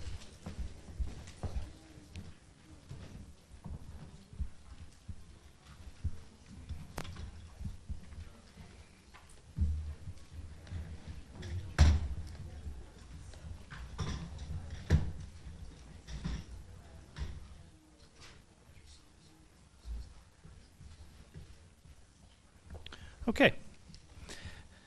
Mr. Finneran, let's begin with you. What particular strengths will you bring to the office of Selectman? I have been, excuse me. I've been very involved. All right, here we go. I've been very involved with the town for at least the last 10 years. I've grown to know many of the different departments, aspects, and functions of the town. I follow it all with great interest. I can honestly say that I've missed 2 meetings of the Board of Selectmen in the last, I think, 9 years. Basically, it's just experience and the fact that I really care. Thank you. And you, Mr. Jones, Douglas Jones, what particular strengths will you bring to the office of Selectman? I think the strengths that I bring to the Board of Selectmen are my ability and willingness and desire to work with others. My love for this town, I'm a native of Falmouth, and I want to see it continue to prosper the way it has. The knowledge that I have, my ability to deal with financial management as a math teacher, to understand the effects of an incremental increase on the tax rate for individuals is a strength that I can bring to the board and be able to explain why that can be difficult for someone on a fixed income. But also my ability to listen to what other people have to say. One of the things that the Board of Selectmen has done recently, I've been very impressed with how often, as the meeting begins, we're deliberating on a topic, and it's not clear how the vote's going to go. Oftentimes the vote does turn 5-0 because we've reached a consensus. We've had a discussion, we've listened to other people's point of view, we've asked questions, and then said, it's clear that this is the way to go. And I've been very proud that I've been able to contribute my skill to that. Thank you. And let's stick with you for this next question, Mr. Jones. What policy issue do you anticipate will be most important for the Selectmen to address in your upcoming term? Certainly it's going to be hard to limit to one. I'm not going to. I'm going to mention 2 different things that I think are very important for us to be dealing with the next term. One is to really see forward with the building of the new senior center. Getting the feasibility study, figure out the right site, and then really going forward with the construction of that, I think will be very, very important. But I think also to continue the work of the water quality management team and making sure that we're cleaning up the rest of the estuaries in town. We're doing a great job of starting off with Little Pond and Bourne's Pond, but the rest of the estuaries also are going to need some work, and so those are the 2 things I think are going to be some of the issues we should be working with. Thank you. Mark Finneran, let me repeat the question. What policy issue do you anticipate will be most important for the Selectmen to address in your upcoming term? I think would be probably wastewater. It's going to be necessary for the Selectmen and all to keep apprised of what is happening in the wastewater, new things. We were supposed to have an adaptive management plan, and this would require us to stay familiar with all new technologies. This would give us the ability to reduce greatly the amount of money that we intend to spend in the future cleaning our estuaries. I think the last thing that we should look at is any more sewering, and that means that we're going to have to keep a very close eye on this and stay up to date on every possible alternative and advantage that we can take to ensure that the taxpayers' bite of this apple is as small as possible. Thank you. And let's stay with you, Mr. Finneran. In regard to the issue that you just identified, what approach will you recommend to the Board of Selectmen? Well, I actually made a recommendation at town meeting. It wasn't well received, but it outlines what our plan is supposed to be.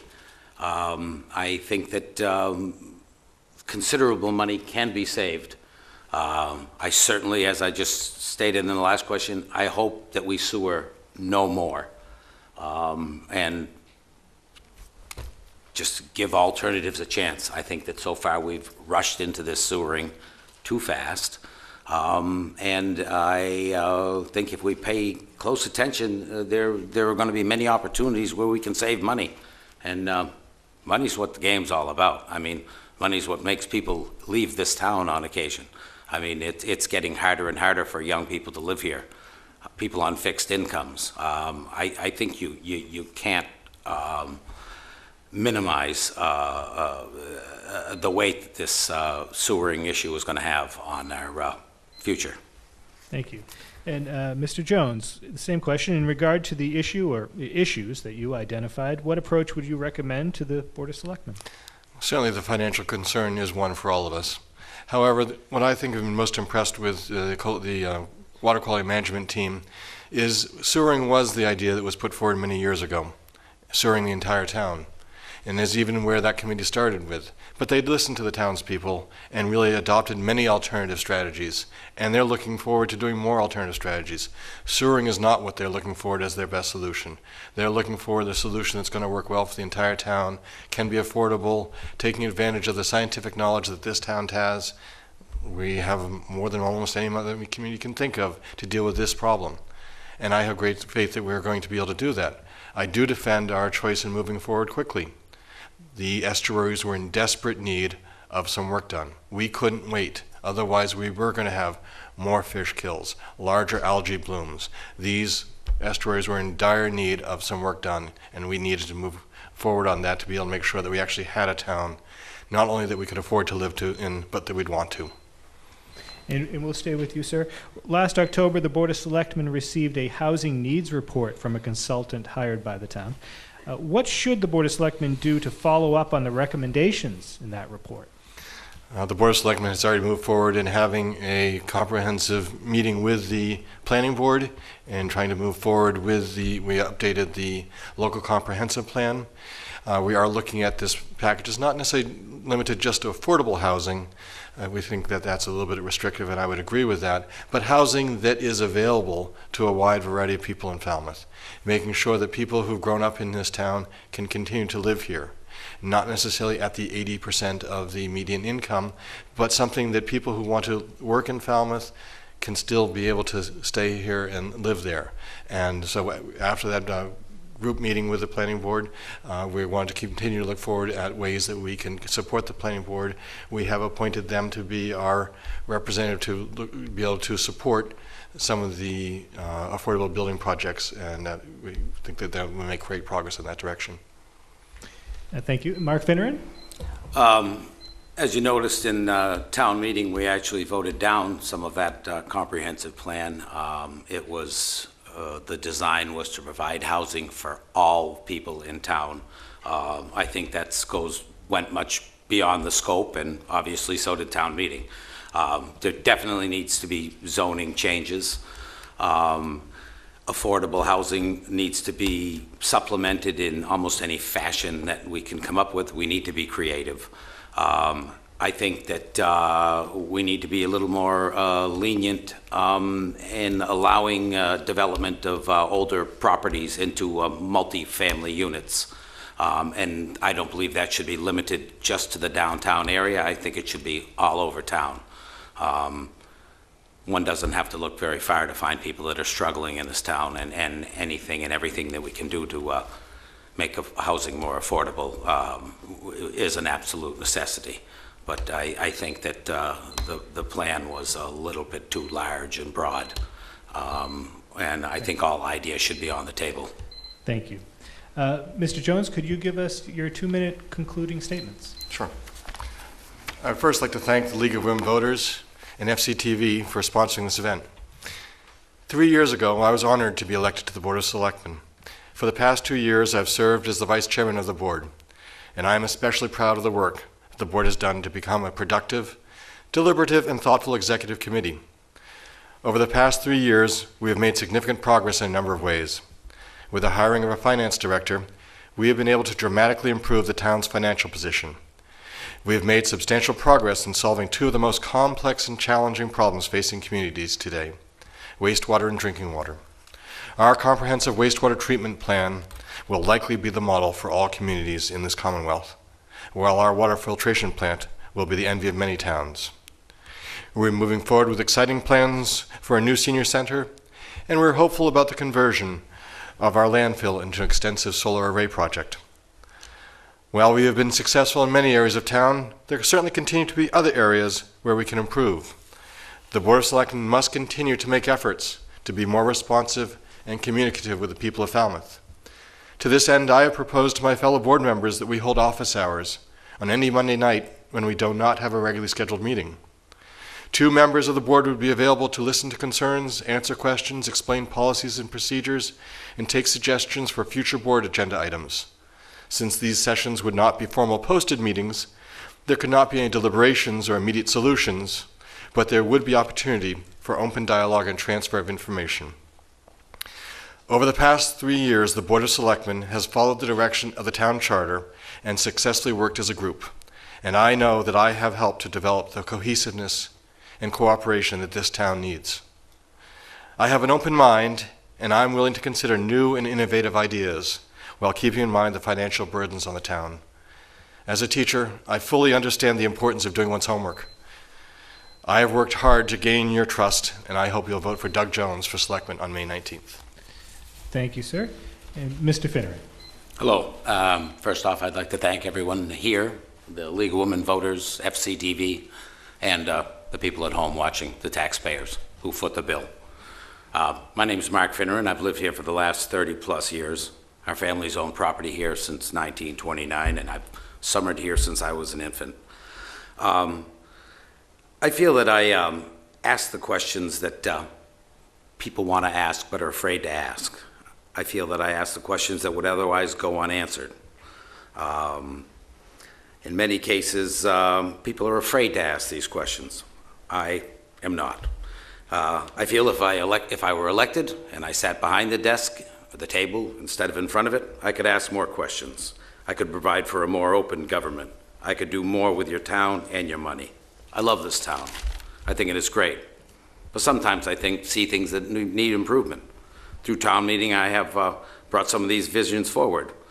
Many, but not limited to, are the comment period, which allows the public to ask any question they want that's not on the agenda. It provides them access to the selectmen and the management. Another one of my town meeting articles provided for a solid waste manager. This position hasn't been filled, but it has been funded. Also, through town meeting, I got the litigation report, something that should have been done years ago and hadn't been done. It provides all information as who sued us, why we sued them, what kind of money was spent.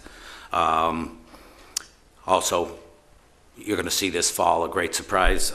There's going to be about 8 times as much spent on outside labor council. This is too much. There has become an adversarial relationship between our management and some of our town employees. I have great relations with town employees. I think I could help improve this. Another one of my articles was the voting in schools. We're going to have to close. When we had 4 precincts at the high school, it's 2 minutes. Your sign says a minute. Oh, okay. Yeah, we're going to have to conclude. Okay, easy go. Okay. And I put an article in town meeting to... No, we have to conclude. So, well, that's it. We're 2 minutes right there, sir. Well, Yeah. thank you very much. Let's thank you, Mr. Mark Finneran and Douglas Jones, who are running for the Board of Selectmen. It's horrible.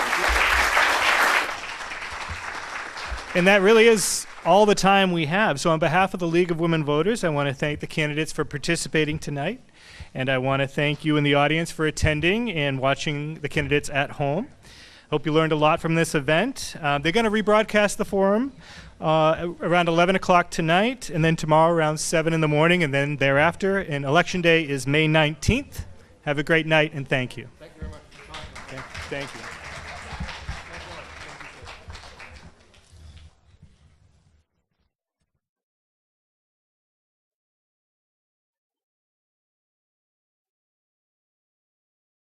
This isn't on. Tell me you again, I'm sorry. Oh, that's okay.